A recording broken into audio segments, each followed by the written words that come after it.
साथियों नमस्कार, कैसे हैं आप सब लोग। मजामा केम छो कसा आहिस। साथियों, आज एक इम्पॉर्टेंट टॉपिक में डिस्कस करने वाला हूं regarding section 9B of explosive act.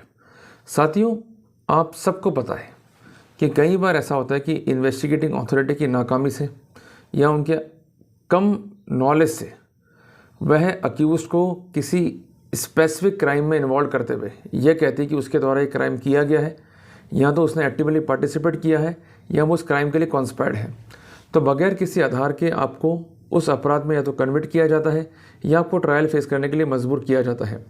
तो वहाँ पर आपके राइट्स क्या हैं, कैसे हम एक्सप्लोजिव एक्ट की धारा 9B के खिलाफ लड़ सकते हैं, हमारा डिफेंस क्या होगा, हमारे राइट्स क्या होंगे, इन सब पर मैंने खुल के चर्चा की है आज के वीडियो में, आज के अध्याय में। टॉपिक काफ़ी इंपॉर्टेंट है, आपके राइट से जुड़ा हुआ है। जो कुछ बता रहा हूँ उसको नोट करते हुए चलें, कोई दिक्कत आपको नहीं होनी है।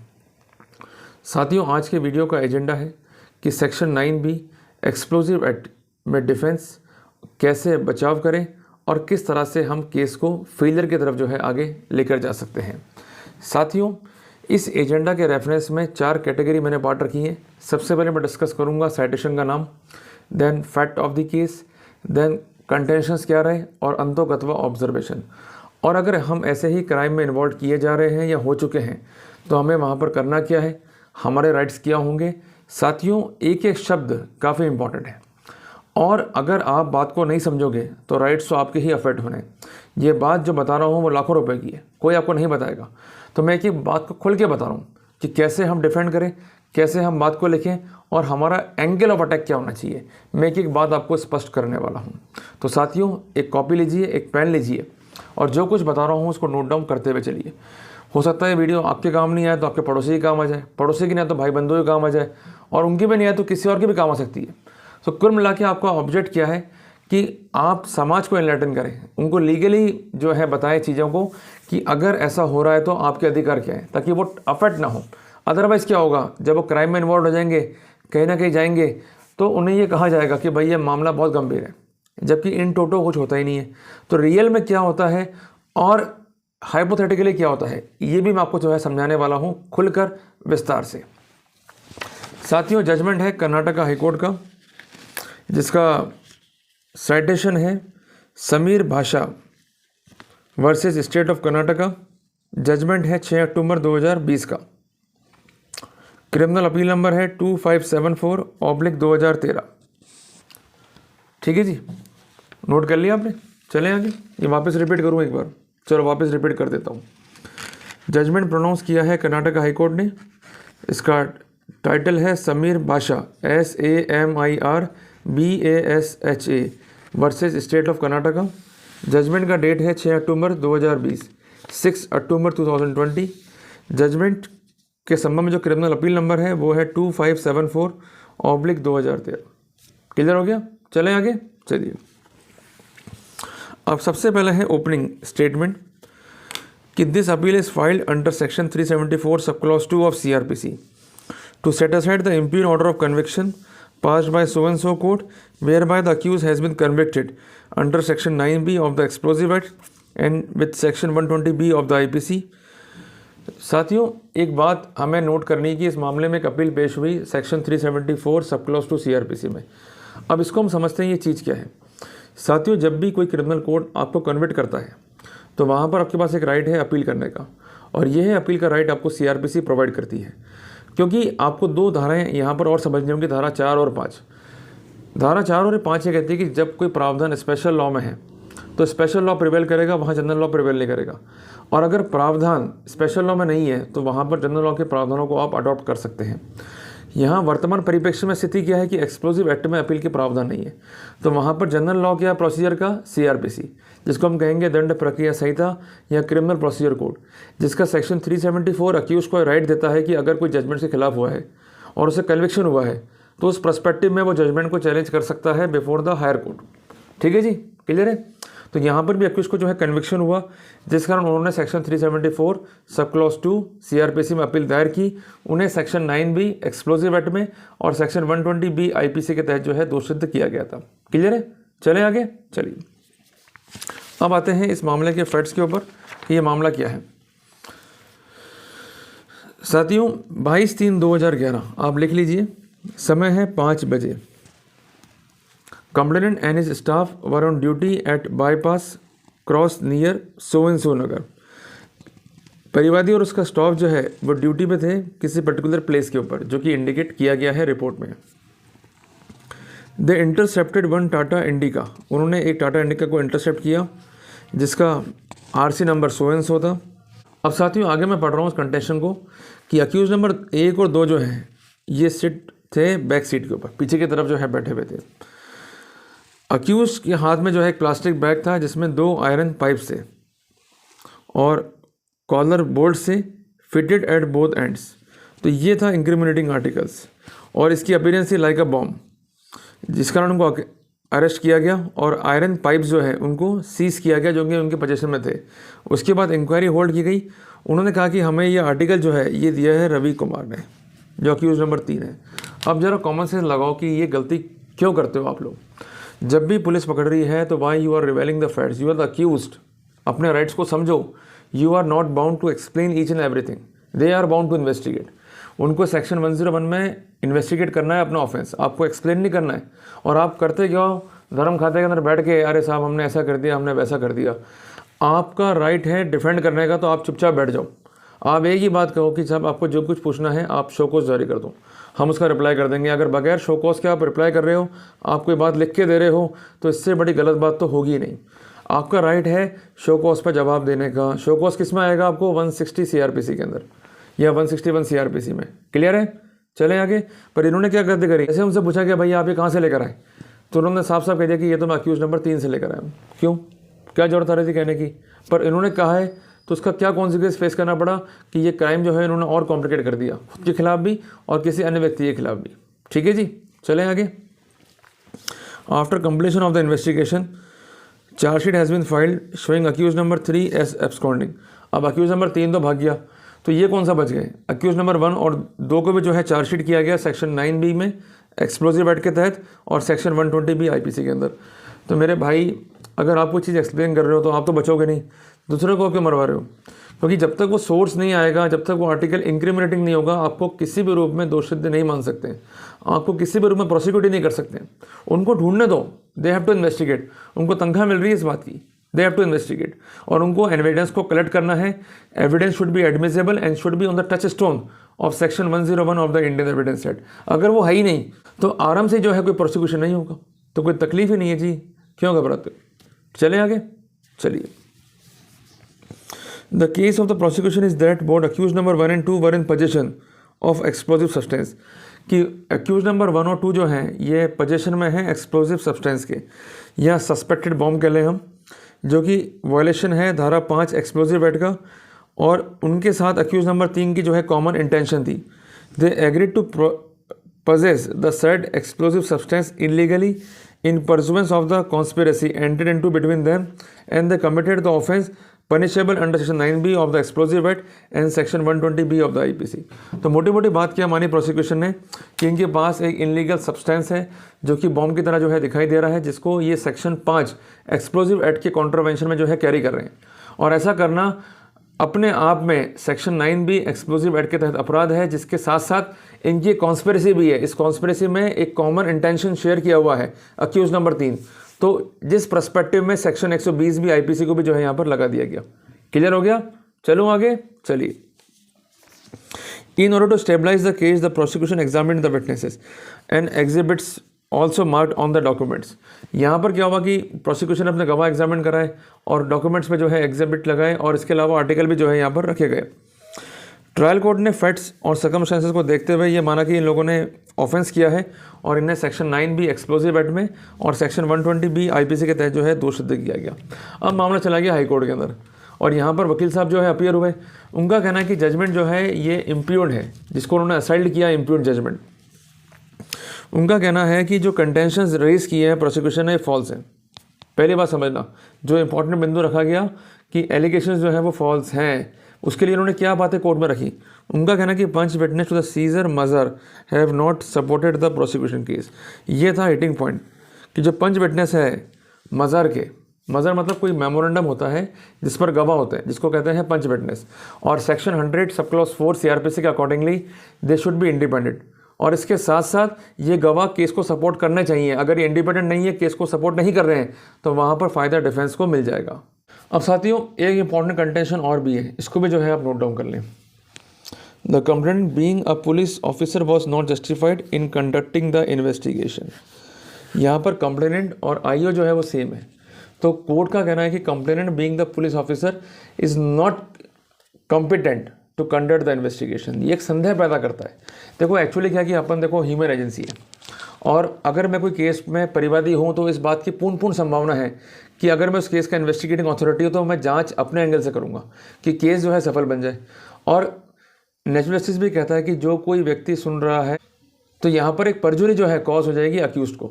तो ऐसा ना हो, जिसके लिए पैरामीटर कानून में क्या है कि आईओ और परिवादी जो है सेम नहीं होना चाहिए। मोटी मोटी बात यही है, ठीक है ना। और इस संबंध में एक कानून माननीय सुप्रीम कोर्ट का भी है 2018 का, इसमें यह स्पष्ट है कि आईओ और कंप्लेनेंट जो है वो सेम नहीं होने चाहिए। ठीक है, क्लियर है, चले आगे। ठीक है जी। All witness supported the prosecution case are interested witness. ये भी इंपॉर्टेंट प्ली लिया गया कि सभी गवाह जो है ये इंटरेस्टेड विटनेस हैं। कोई भी गवाह जो है इंडिपेंडेंट नहीं है, जबकि इंडिपेंडेंट विटनेस होने चाहिए। और एक निर्णय है माननीय MP हाईकोर्ट का, Narendra versus State of MP का। ये जजमेंट है 23 फरवरी 2022 का, जिसमें स्पष्ट किया गया है कि जो कोई भी विटनेस साथ साथ चल रहे हैं टीम के, they are shadow witness, they are not independent. Independent means the witness who join the concern scene. कि विटनेस जो है वो इंडिपेंडेंट नहीं है, विटनेस जो है वो इंटरेस्टेड है। अब कानून क्या बोलता है कि विटनेस शुड बी इंडिपेंडेंट। और एक रिसेंट लॉ भी है Narendra versus State of MP का, इसका जजमेंट है 23 फरवरी 2022, जिसमें ये स्पष्ट किया गया है कि अगर कोई विटनेस टीम को फ्रॉम द स्पॉट अकम्पनी कर रहे हैं तो ये विटनेस इंडिपेंडेंट नहीं है, दे आर शैडो विटनेस। तो जैसा प्रोसिक्यूशन बोलेगा वे वैसा ही कहेंगे। इंडिपेंडेंट क्या है कि लोकेलिटी में अवेलेबल है, आपने उनको बुलाया, पूछताछ करी, और अगर उनको फैक्ट्स की जानकारी है तो उनको पार्टी बना दिया आपने एज ए विटनेस। और अगर वो गवाह बनने के लिए तैयार है और मौके पर अवेलेबल है तो they could be independent witness, कि प्रोसीडिंग्स को निष्पक्ष रूप से जो है वो ऑब्जर्व कर रहे हैं। और ये विटनेस प्रोसीडिंग में पार्टिसिपेट नहीं करेंगे और ना ही कोई कार्रवाई जो है ये लिखेंगे, ये सिर्फ ऑब्जर्व करेंगे कि जो कुछ भी हो रहा है वो ठीक तरीके से हो रहा है, ताकि कोई भी राइट जो है अफेक्ट ना हो कंसर्न अक्यूज के। क्लियर है, ये एक प्रक्रिया बनी हुई है और इस प्रक्रिया को जो है फॉलो करना पड़ेगा। अगर नहीं करेंगे तो वहाँ पर राइट्स अफेक्ट होंगे। और आज आप जिस अक्यूज पर फंस रहे हो, कल को ये ना हो जाए कि आप खुद मुलजिम बन जाओ, फिर लोग बोले कि साहब इसने क्राइम किया है। जो कोई भी व्यक्ति किसी क्राइम में इन्वॉल्व होता है तो उसका एक अधिकार है, एक चैन बना हुआ है कि जो कुछ भी प्रोसिक्यूशन लेकर आ रहा है उसको प्रूव करना है एज पर लॉ। और आपके पास भी राइट है उसमें सस्पिशियस क्रिएट करने का, ताकि आप अपने राइट्स को सिक्योर करते हुए जो है आगे बढ़ सकें। अब जो कुछ भी है वो है, पर जो कुछ कानून में लिखा हुआ है मैं उसको एक्सपाउंड कर रहा हूँ, उसको जो है मैं एक्सप्लेन कर रहा हूँ। क्लियर हो गया, चलें आगे। चलिए, he contend that the accused were taken into custody much prior to the date of incident. कि अक्यूज को इंसिडेंट होने से पहले जो है कस्टडी में ले लिया गया। And they were falsely इम्प्लिकेटेड in the crime, और उन्हें क्राइम में जो है गलत रूप से इन्वॉल्व किया गया है। He submitted that the said articles are not explosive substance and no notification has been produced or marked to show that the concerned article are explosive substance। ये था important cracking point कि जो कुछ भी article seize हुए हैं ये explosive substance नहीं है, और ना ही ऐसा कोई नोटिफिकेशन या कोई ऐसा ऑर्डर प्रस्तुत हुआ है जिसके आधार पर हम ये कह सकें कि ये एक्सप्लोसिव सब्सटेंस है या नहीं है। क्लियर है, चले आगे। He submitted that the accused have already undergone imprisonment and accordingly he seeks to allow the appeal and request to set aside the impugned order। उसका कहना है कि भाई जब मामला बनता ही नहीं है, इम्प्यूग्न जजमेंट को जो है वो सेट असाइड करो और अल्टीमेटली जो राइट्स अक्यूज के हैं उसको सिक्योर करो। क्लियर हो गया, कोई दिक्कत तो नहीं, चले आगे। चलिए, जिसका विरोध जो है स्टेट ने किया, उसने कहा हमारे पास जो है एविडेंसेस हैं जो सफिशिएंट टू शो दैट कि आर्टिकल जो सीज किए हैं ये एक्सप्लोसिव हैं, और उन्होंने निर्भर किया FSL रिपोर्ट के ऊपर। क्लियर है बात ये। तो ये जो जंग चल रही है वो जंग चल रही है टेक्निकल ग्राउंड्स के ऊपर। अब कोर्ट के आगे ऑब्जर्वेशन, PW1 जो है इन्फॉर्मेंट है, जिसने रिपोर्ट को जो है लॉन्च किया है, जिसने सबमिट किया है कि उसने एक कंप्लेंट जो है लॉन्च की है और अवरमेंट जो है कंप्लेंट में लिखे हैं। PW3 और 7 जो है अदर पुलिस ऑफिसर्स हैं जो कि PW1 के साथ थे व्हेन अक्यूज्ड वर अरेस्टेड, और उनका जो सर्च प्रोसीजर जो है वो कंडक्ट किया गया। PW1 in his evidence has stated the incident and had submitted that when the car was intercepted, they found a plastic carry bag which was kept between accused number 1 and 2. When he inquired about the same, the accused number 1 opened the bag. Inside the bag, 2 iron pipes were found and they appearing to be a bomb, and that's why they were arrested on the spot and the articles has been seized on the spot. वही मोटी मोटी बात है कि जब मौके पे गए, कार को रोका, इनके पास से जो है प्लास्टिक का बैग मिला, उसमें सब्सटेंस था, वो बम के ज़रा दिखाई दे रहा था, इनको जो है फिर अरेस्ट किया गया और आर्टिकल को जो है वो सीज़ किया गया। ये बेसिक बात को जो है उसने अपने एविडेंस में दोहरा लिया। PW1 ने स्टेट किया कि मज़र प्रोसीडिंग जो है कंडक्ट की गई। Mahazar means memorandum, seizure memorandum के बारे में बात कर रहे हैं। There after the seize article were produce before the police inspector, और इन आर्टिकल को जो है प्रोड्यूस किया गया बिफोर द कंसर्न इंस्पेक्टर, जिसने क्राइम रजिस्टर्ड किया अगेंस्ट द अक्यूज, और फिर FIR को नियमानुसार जो है कोर्ट भेज दिया गया। फिर कार को भी जो है सीज किया गया and he filed an application seeking permission to defuse the bomb and obtain permission from the court. उसके बाद बम को डिफ्यूज़ करने की परमिशन जो है मांगी गई और ये परमिशन जो है कोर्ट ने अकॉर्ड कर दी और बम को जो है फिर डिफ्यूज़ किया गया। और इस संबंध में जो आर्टिकल्स थे उनको कोर्ट में फॉर द काइंड पेरूजल जो है पेश भी किया गया। PW11 का कहना है कि बम जो डिफ्यूज़ किया है ये किया है PW14 ने as per the order of the court in इस परचेज, और इसने मटेरियल को जो है सेपरेट किया जिस संबंध में मज़र जो है क्रिएट हुई या उसको जो है प्रिपेयर किया गया और उस मज़र को विद आर्टिकल जो है कोर्ट में पेश किया गया। PW13 जो है यहाँ पर FSL का एक्सपर्ट है जिसने एक रिपोर्ट जारी करी है। उसका कहना ये है कि ये आर्टिकल्स जो हैं मैंने एग्जामिन करे हैं जो कि मुझे सबमिट किए गए for the opinion. It is a specific case of the prosecution का स्पष्ट केस किया है कि अक्यूज नंबर 1 और 2 के पास में जो है आयरन पाइप्स थे जो कि सस्पेक्टेड बम्स हैं। PW1 has stated that the accused themselves have told that those are bomb, और उसने ये भी कहा कि अक्यूज ने अपने बयानों में माना है कि ये बम्स है। और उनका ये भी कहना है कि ये जो आर्टिकल है हमने लिया है अक्यूज नंबर 3 से, और जो ये आर्टिकल जो है ये बॉम्ब है जिसकी पुष्टि FSL रिपोर्ट से भी जो है वो हो जाती है। ये एक प्राइम अटैक है प्रोसिक्यूशन का। It is relevant to submit that seizure mahazar exhibit so and so was conducted in the presence of panch witness, however panch witness not supported the case of prosecution. ये सबसे इंपॉर्टेंट प्ले था यहाँ पर कि मज़र जो है प्रिपेयर हुआ या मेमोरेंडम जो है प्रिपेयर हुआ, बट जो उसके गवाह हैं वो उस स्टोरी को सपोर्ट ही नहीं करते हैं। He has given a complete go by two the prosecution, ये कम्प्लीटली जो है हॉस्टाइल हो गए, जिसके लिए प्रोटोकॉल क्या है सेक्शन 154 इंडियन एविडेंस एक्ट में। जब गवाह हॉस्टाइल होगा तो प्रोसिक्यूशन की ड्यूटी है कि उससे क्वेश्चन पुटअप करे, उससे जिरा करे, और अगर उसमें भी मामला नहीं संभलता है तो उसको हम कहते हैं completely go to the prosecution case. पूर्ण रूप से हॉस्टाइल हो जाने के बावजूद भी प्रोसिक्यूशन जो है केस को कवर नहीं कर पाया। क्लियर हो गया? चलें आगे। एग्जिबिट P11 जो कि एक अनदर डॉक्यूमेंट है मज़र का in respect of seizure of the car. PW1 punch witness not supported the said फर्द एंड द प्रोसिक्यूशन केस, और यहाँ पर दूसरा गवाह जो है ये भी सपोर्ट नहीं करता है इस पर्सपेक्टिव में केस को। PW5 the driver of the car has not supported the case of prosecution, और जो गवाह था वो भी जो है हॉस्टाइल हो गया और उसने प्रोसिक्यूशन केस को जो है सपोर्ट नहीं किया। Although the PW5 has stated that the police intercepted the car but he has stated that nothing seized from the car. उसका कहना कि पुलिस ने कार को इंटरसेप्ट तो किया था बट कार से कुछ भी रिकवर नहीं हुआ। साथियों यही तो मजे की बात है कि डिफेंस को कितना मजबूती मिल रही है इन विटनेसेस से।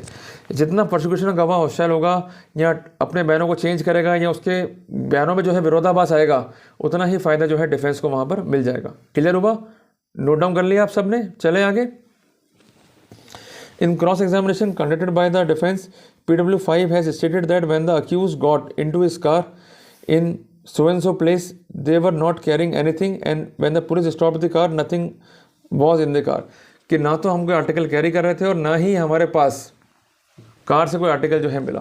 तो कुल मिला के जो डिफेंस का अटैक था वो था बरामदगी में और उसके गवाह में कि ना तो आर्टिकल बरामद हुआ है और ये सपोर्ट कर रहे हैं ऑक्युलर एविडेंस भी, और ये एविडेंस हमारे नहीं है, ये एविडेंस है कंसेंट प्रोसिक्यूशन के। क्लियर हो गया?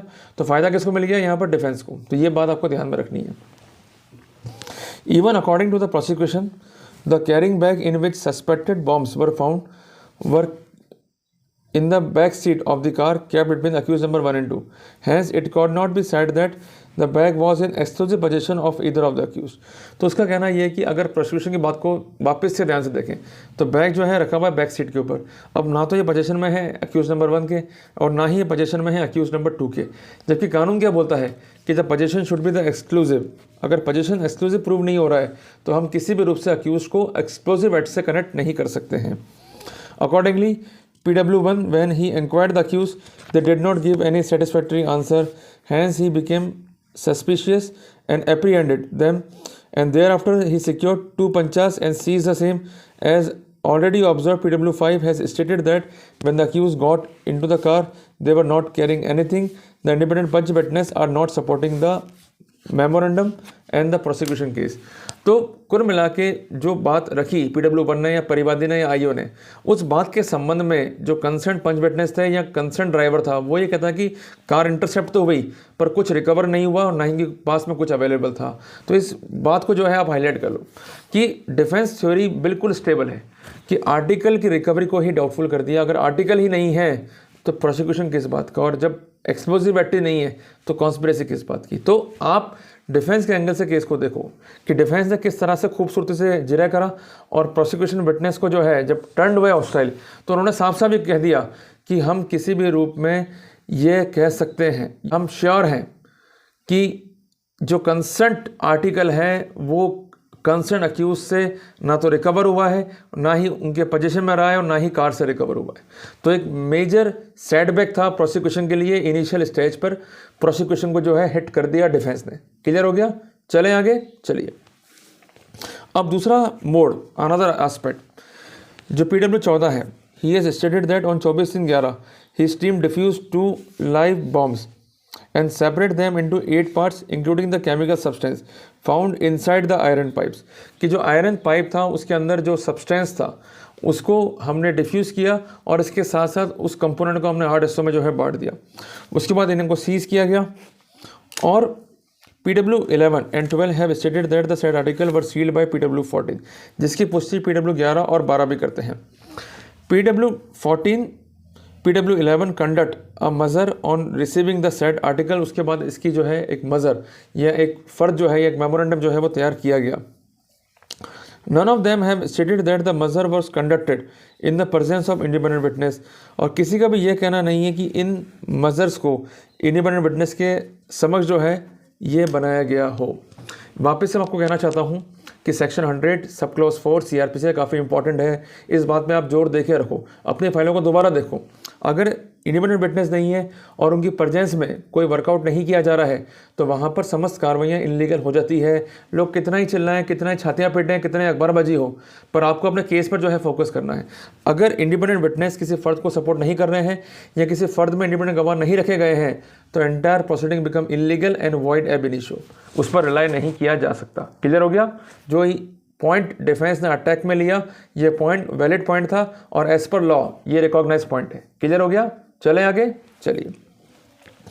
PW11 has clearly stated that a mother exhibit number so and so was conducted in the presence of 2 punch witnesses and the evidence of PW11 has clearly stated that a mother as exhibit so and so conducted in the police station in the presence of 2 panchas name as PW8 and PW9। तो उसका कहना है कि हमने इस perspective में एक मज़र जो है कंडक्ट किया और ये थाने पर जो है कंडक्ट किया गया और इस प्रोसीडिंग में PW8 और 9 जो है गवाह, पर PW8 जो है वापस हॉस्टाइल हो गया और उसके बयान जो है कंसिस्टेंट नहीं है with the prosecution witnesses and with the document seize named and termed as exhibit 5, जिस संबंध में मज़र जो है कंडक्ट किया गया।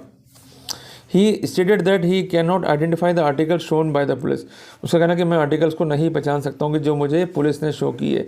यही इंपॉर्टेंट डिफेंस है, आपको समझना है कि जो भी आर्टिकल सामने आ रहे हैं, निकल के आ रहे हैं, पहले बात तो अक्यूज़ का स्पष्टीकरण होगा और दूसरी बात जो गवाह उसको देख रहे हैं उस कार्रवाई को, उन्हें वो आर्टिकल आइडेंटिफाई करना होगा। अगर वो आर्टिकल आइडेंटिफाई नहीं हुए हैं पुलिस में और कोर्ट के अंदर तो वहाँ पर एक सस्पेक्शन क्रिएट होता है प्रोसीडिंग्स के कंडक्ट को लेकर।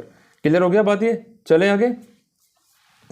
In another perspective, he has stated that the police have shown the item. According to him, he was alone when the mother was prepared. PW9 has stated that he signed exhibit P15 but the police did not show anything to him. और PW9 ने भी यही कहा कि मुझे police ने कुछ नहीं दिखाया है, हालांकि PW8 ने बाद में कह दिया कि मुझे दिखाया गया था, बट वो आर्टिकल की जब रिकवरी थी, जब सीजर मेमो बना था, वो अकेला था। तो इन दोनों के बयान काफ़ी इनकन्सिस्टेंट थे और इन्होंने एक मेजर ब्लो किया है प्रोसिक्यूशन केस को। तो डिफेंस यहाँ वापस से जो है मजबूत हो गया और पॉइंट्स जो है उसने यहाँ पर अपने गेन कर लिए। क्लियर हो गया आपको? चलूँ आगे, चलिए। Admittedly, when the articles were handed over by PW14, it was in a sealed condition. Important है। PW13, the scientific officer has stated that he received the article on 30/3/2011. If that is so, it cannot be said that in the police station, when Exhibit 15 was prepared, the article were shown to either PW8 or PW9, that they were present at a time of separating the item from the iron rod pipe alleged to have been seized from the accused. एक important perspective यहाँ पर ये raise हुआ कि जो consent forensic था उसमें article अगर सील कंडीशन में पहुँच गए हैं तो जो मजहर कंडक्ट हुआ एग्जिबिट P15 वो अपने आप में ही डाउटफुल हो जाता है। ये इनकन्सिस्टेंट फर्दे बन गई। प्रदर्श P15 और प्रदर्श P27 दोनों के कंटेंट जो है आपस में मैच नहीं खा रहे थे और ये पॉइंट का फ़ायदा उठाया डिफेंस ने। आप लोग क्या फाइल पूरी पढ़ते नहीं हो तो नुकसान जो है आपका होता है। आप फाइल को पूरी पढ़ो और जो फर्दे बन रही है उसके कनेक्टिंग फर्द से क्या कोई इनकन्सिस्टेंसी ऑब्जर्व हो रही है या नहीं हो रही है, इस चीज़ को भी जो है आप देख के चलो। यहाँ पर आगे इनकन्सिस्टेंसी तो फ़ायदा मिल गया डिफेंस को। क्लियर हो गया आपको? कोई दिक्कत तो नहीं? चलें आगे। Because the article were already brought to the police station in the sealed condition, when the prosecution want to stabilize the material contained the two iron pipe are explosive, then the same should be stabilized in accordance with the law. जब prosecution कहती है कि ये iron rod है, इसमें explosive material है, बम है, तो उनको साबित भी करना होगा। और P27 जो रिपोर्ट इशू हुई है shows the presence of certain explosive substance in the article sent to him. The prosecution has not satisfactorily established that those articles were removed or separated from the two pipes which were seized from the possession of the accused. ये सबसे important blow point था कि एक बेवकूफ़ी proceeding को conduct करते समय defence को जो है फ़ायदा पहुंचा गई। जब आयरन रॉड को जो है सीज़ किया तो इन्होंने खुद ने असर्टेन कर लिया कि इसमें एक्सप्लोजिव है, उसको फिर 8 हिस्सों में बांट दिया, फिर आयरन रॉड को और सब्सटेंस को जो है अलग कर दिया, फिर उनको जांच के लिए भेज दिया। अब प्राइमरी की ये है कि जो एक्सप्लोजिव उस आयरन रॉड में था इन द इंटैक्ट पोजीशन, ये इंपॉर्टेंट बात है। तो ये इंटैक्ट पोजीशन में था या इसको बाद में इंसर्ट किया गया है या सेपरेशन के बाद कोई नया आर्टिकल जो है ऐड कर दिया गया, ये क्या हुआ, ये स्थितियाँ स्पष्ट ही नहीं हो पाई। तो भले ही फॉरेंसिक था पर कनेक्टिंग एविडेंस जो है लैक कर गई कि रियल जो एविडेंस कलेक्ट करना चाहिए था उस रियल एविडेंस को कलेक्ट किए बगैर उसको इन्होंने ओपन कर लिया, प्रोसेस कर लिया और उसके बाद फॉरेंसिक में भेजा और यहीं पर जो है डाउट क्रिएट हो गया और यहीं पर जो है जो फॉरेंसिक रिपोर्ट थी वो सस्पिशियस हो गई। तो ऐसा हर केस में होता है कि कुछ परेशानियां होती हैं प्रोसीडिंग कंडक्ट करने में, पर इसका भी बड़ा ये तो नहीं है कि आप एविडेंस से जो है छेड़छाड़ कर दो। एविडेंस मिली है, आपको कलेक्ट करनी है और फॉरेंसिक कोई उस पर जांच करवानी है तो आप एविडेंस को सील कंडीशन में जांच के लिए भेज दो। पर आप तो कर क्या रहे हो कि उससे खिलवाड़ कर रहे हो।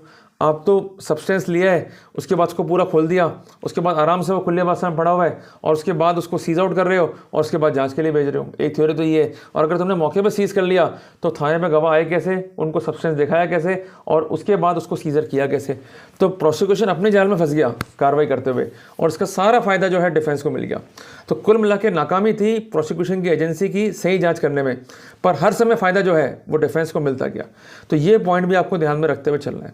चाहे वो केस आपका एसीबी का है, चाहे केस आपका एक्सप्लोजिव का है, चाहे फूड सेफ्टी का है, हर जगह ये गलती करते हैं, उसको पकड़ो और उसी गलती पर फ़ायदा उठाते हुए बाहर निकल जाओ। क्लियर है बात ये? क्योंकि आपका प्रोसिक्यूशन एज पर लॉ नहीं है तो आपको दोषसिद्ध नहीं कर सकते हैं, ना ही आपको कन्विक्ट कर सकते हैं। ये इंपॉर्टेंट बात जो है आपको समझनी है। क्लियर हो गया? चले आगे। अब यहाँ पर कोर्ट ने कोट किया सेक्शन 9B एक्सप्लोजिव एक्ट को और सेक्शन 120B IPC को। सेक्शन 9B ये कहता है कि however in the contravention of a notification issued under section 6 manufacture करे या उसको परचेस करे या इंपोर्ट करे any explosive substance he shall be punished with the imprisonment. तो उनका कहना है कि अगर सेक्शन 9B को अट्रैक्ट करना तो प्रोसिक्यूशन को एस्टेब्लिश करना है उस नोटिफिकेशन को जो कि जारी हुआ है सेक्शन 6 एक्सप्लोसिव एक्ट के तहत। Accused were either found manufacturing or they were found in possession of the explosive substance. In the instance case इन्होंने ऐसा कोई नोटिफिकेशन भी पेश नहीं किया जो कि मैंडेटरी था, जिसके अकॉर्डिंगली हम ये कह सकें कि इस नोटिफिकेशन का जो है कॉन्ट्रोवेंशन किया है। अगर वो नोटिफिकेशन पेश नहीं है, उसका कॉन्ट्रीब्यूशन इस्टेब्लिश नहीं है, तो वहाँ पर सेक्शन 9B एक्सप्लोजिव एक्ट का अट्रैक्ट नहीं होगा। और ये डिफेंस का पॉइंट जो है चल गया और ये पॉइंट जो है हिट कर गया। तो आप भी अपने केस में देखो कि अगर कोई नोटिफिकेशन का या किसी ऑर्डर का या किसी रूल्स का वायलेशन बताया गया है और वो रूल्स या नोटिफिकेशन या ऑर्डर पेश नहीं किया गया है, तो उसका आप कैसे जो है फ़ायदा ले सकते हो। तो अगर वो रूल नोटिफिकेशन रिकॉर्ड पे नहीं है तो ये रूलिंग जो है काफ़ी काम आने वाली है आपके। सीधा आप हिट करो कि भाई मैंने क्या कॉन्ट्रोवेंशन किया, ऐसा कोई रूल नोटिफिकेशन फाइल पे नहीं है। जब वो नहीं है then contravention should not be considered against me and I could not be punished for the alleged contravention। Clear हो गया आपको? चले आगे। यहाँ पर इनका कहना है कि इन्होंने कॉन्स्पिरेसी करी, पर कॉन्स्पिरेसी के लिए मटेरियल क्या है? और रिसेंट लॉ भी है 7/12/2021 का सुप्रीम कोर्ट का। ये कॉन्स्पिरेसी कहने से कॉन्स्पिरेसी प्रूव नहीं होगी। एक्टिव सपोर्ट, एक्टिव पार्टिसिपेशन क्या है? अगर वो एविडेंस नहीं है तो किसी भी रूप में अक्यूज को जो है हम दोषित नहीं कर सकते। तो ना तो ये कॉन्ट्रोवेंशन प्रूव कर पाए 9B का और ना ही 120B IPC को प्रूव कर पाए। जब बेसिक चीज़ें आप प्रूव नहीं कर पा रहे हो, साक्ष्य से आप खिलवाड़ कर रहे हो, आपके डॉक्यूमेंट्स में ही इनकन्सिस्टेंसी है, तो वहाँ पर फ़ायदा डिफेंस को मिलना ही मिलना है। तो घबराने का नहीं है, अपने राइट्स के प्रति आप अवेयर रहो। अभी लोग बोलेंगे आप आतंकवादी हो, आपने ये कर दिया और वो कर दिया, ऐसा कर दिया वैसा कर दिया। तो मेरा कहना है कि हर आदमी आतंकवादी नहीं होता है। केवल कहने की बात है कि आतंकवादी है, इसने एक्सप्लोजिव रखा, ये लोगों को मारने जा रहा है। केवल और केवल भावनाओं बहकर जो है प्रोसिक्यूशन बनते हैं और केवल उसकी मीडियाबाजी होती है and we have to suffer a lot. But in real चीज़ें क्या हैं ये साबित करनी है प्रोसिक्यूशन को। अगर एज पर लॉ वो काम नहीं कर रहे हैं then court is not a place to play a drama. अगर ड्रामेबाजी करनी तो बाहर करते रहो, बट अगर कोर्ट में जाकर आपको बात करनी है तो आपको लॉ पॉइंट पर चलना पड़ेगा और लॉ पॉइंट पर जो है केस को रखना पड़ेगा। अगर प्रोसिक्यूशन नहीं रख पा रहा है, वो अपने ऑफिस को स्टैब्लिश नहीं कर पा रहा है, then the prosecution has no right to say that you are a guilt. क्योंकि एक उंगली अगर हमारे खिलाफ है, हमारी तरफ है, तो 3 उंगलियां प्रोसिक्यूशन के खिलाफ भी है। The prosecution has to prove the 3 things कि सबसे पहली बात तो ऑफेंस हुआ है जिसकी एविडेंसेस हैं और हमारी प्रक्रिया एज पर लॉ है। अगर एज पर लॉ नहीं है कोई भी चीज़ तो वहाँ पर अक्यूज को जो है दोष सिद्ध नहीं कर सकते हैं। तो साथियों घबराइए मत, अपने राइट्स के प्रति लड़िए। साथियों अगर आपको टॉपिक अच्छा लगा तो इस वीडियो को लाइक और शेयर करना। मिलते हैं एक नए टॉपिक के साथ।